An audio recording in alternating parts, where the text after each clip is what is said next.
This program is run by men, for men. It's a great program in that it brings dads together. They talk about the challenges of being a father. They talk about the importance of being a father with their children and making sure that they too have the resources and the tools that they need to be the best fathers that they can be.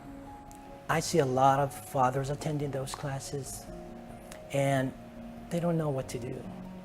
Some of them are just so busy in working and being just like providers. So they cover pretty much the providing part of their fatherhood, but they are missing the legit reason they need to become nurturing fathers. And this is how Compadre program helped a lot of those dads to become very nurturing and reminding them that, this is your God-given right. When I enrolled in the Compadre program, first couple of weeks, I had mixed feelings, to be quite honest with you. I didn't know why I'm here.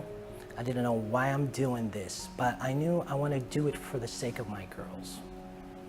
And I've started seeing the difference and the impact after each class. Everything we learned, all the skills that we know, we learned a lot more skills and tools, and they provided us, the educators over there, they provided us with indefinite list of great skills, how to become great dads. We know that 100% of the dads who have gone through the program have all fathered with 100% nonviolent, what we call nonviolent discipline. So we know again that we're making a difference. Many of the dads who also come through our program have come because they are being mandated by the courts. So either they may not have rights to their children, they may not be able to see their children because of some poor choices in the past, but letting them and allowing them to go through the program and having them graduate allows them reconnections with their children, and so we're seeing about a 90% reunification with the dads and their children. What we do is we try to outreach for the community, try to recruit as much as fathers that we can, and tell them, look, here, this is your peer support, right here. This is like the man cave when we're all gonna sit for a retreat, regroup, and then go out and be better dads for our kids.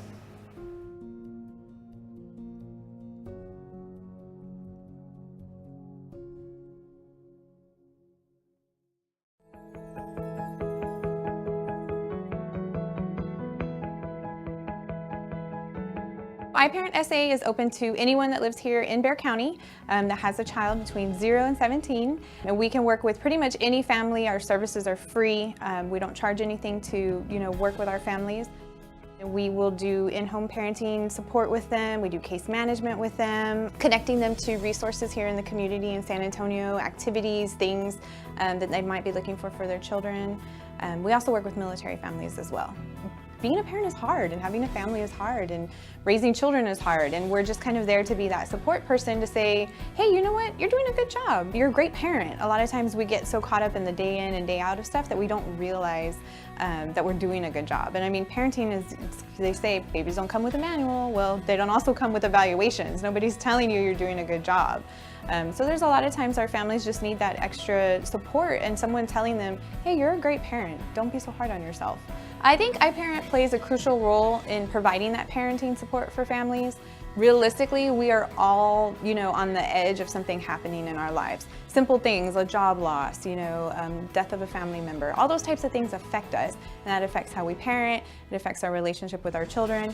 And so iParent is really able to work with those families that might just be kind of on that line of, almost at crisis, but they're not.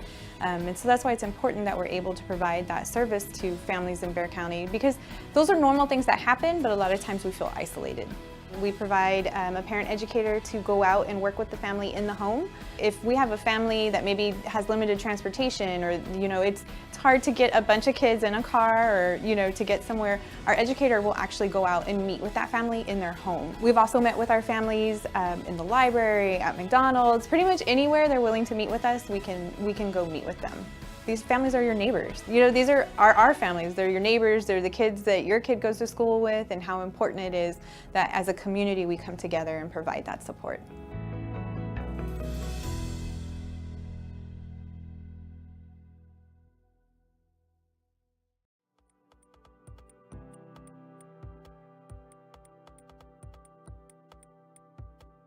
The Nurse Family Partnership Program is one of our family strengthening programs here where we work with first-time women during their pregnancy and until the baby turns 2. We are all bachelor prepared nurses, providing home visitation and support. What's most important about our program is we believe here at the Children's Shelter that the best thing for the kids is to stay with their parents. So our family strengthening, we want to try to prevent them from ever getting to a point where they have to enter into the foster care system or into CPS. So we go out and we provide home visitation and help to strengthen the family as a unit. I was a labor and delivery nurse for 17 years.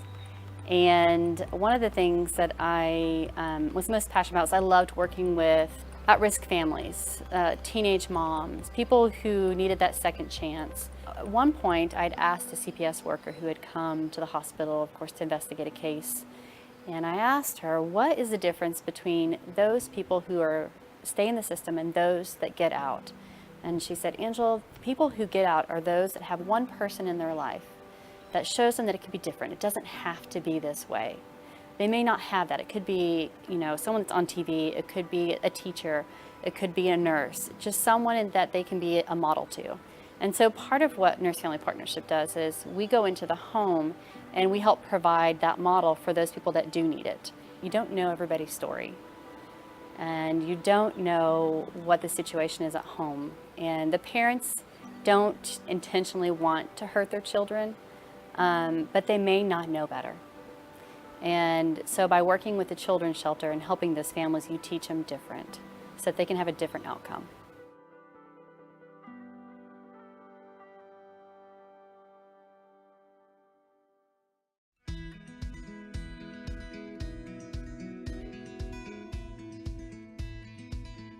I've never seen a facility like the Hope Center. Everything about the Hope Center was designed to help a child and family feel safe and comfortable.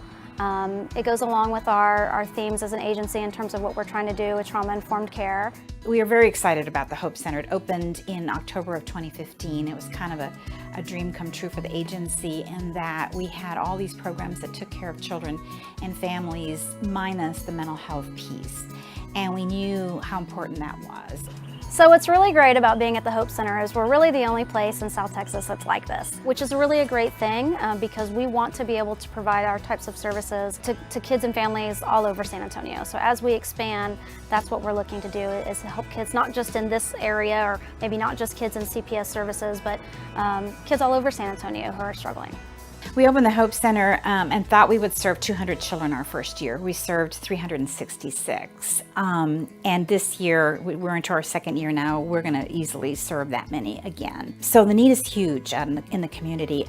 What we offer that's pretty different and unique is not just the environment that we provide in terms of the sensory enriching and the therapeutic components to it, but is the one-on-one interaction that they get from us and the kind of training and focus that our team has, which is all about trauma. And that's the great thing about the Hope Center and kids who come here. They're really getting specialists in the field of trauma. So we're able to help them kind of on a different and deeper level, if you will. Every child or family that comes in the door is going to have a therapist, social worker team working with them.